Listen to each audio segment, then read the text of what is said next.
Right, yes, hello, and welcome back to Free Vinyl Discovery.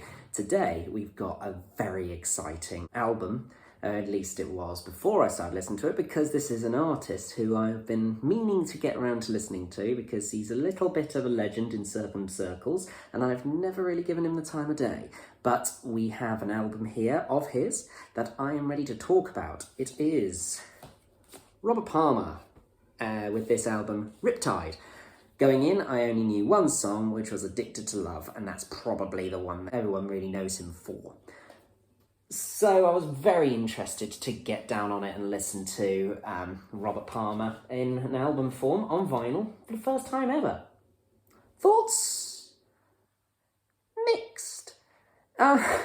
When the opening track started, Riptide, I had to check, the self-titled track, I did think, oh, this is a little bit slow. And knowing what was coming with Addicted to Love, I did think, this is going to be a bit of a roller coaster listening to this. But not a bad number overall. Hyperactive goes on for a very long time.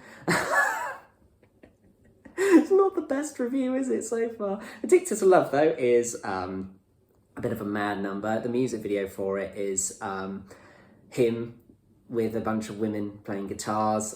It's kind of been played about in modern day as being sort of misogynistic, and I know that Shania Twain did satirise it with her music video of Man, I Feel Like a Woman, where she gender flipped everything.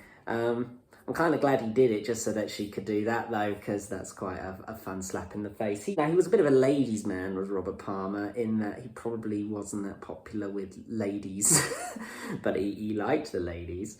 This album definitely screams that.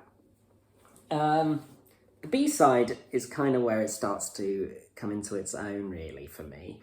I think it's not that noteworthy, but I feel like it's a lot more consistent than the A-side. And you know what, despite not liking Riptide, the self-titled track, I did really enjoy the reprise at the end.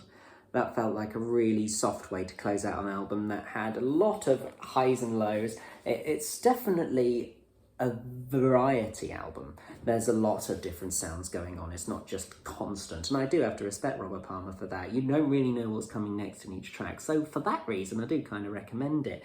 Overall, I don't think I'll be going back to this album very often. Robert Palmer hasn't really jumped at me, but he's not bad. I think that he's definitely worth listening to. I would recommend, if you're someone that likes to listen to a big variety of music and you haven't checked out Robert Palmer, check this out. Spoiler alert, there is another album of his coming. I will be talking about Robert Palmer again, but at least thanks to this, I'm not scared anymore.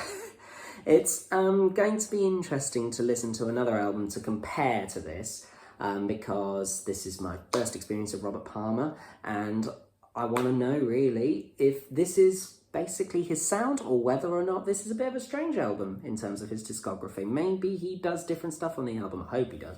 I hope that there's a little bit more to Robert Palmer than meets the eye, but listening to this album, I have realised there definitely is, because he doesn't stick to one sound. There's a lot of change in the album. It keeps you on your toes, so with each track there is something new to discover with him. So for that reason, it's worth having.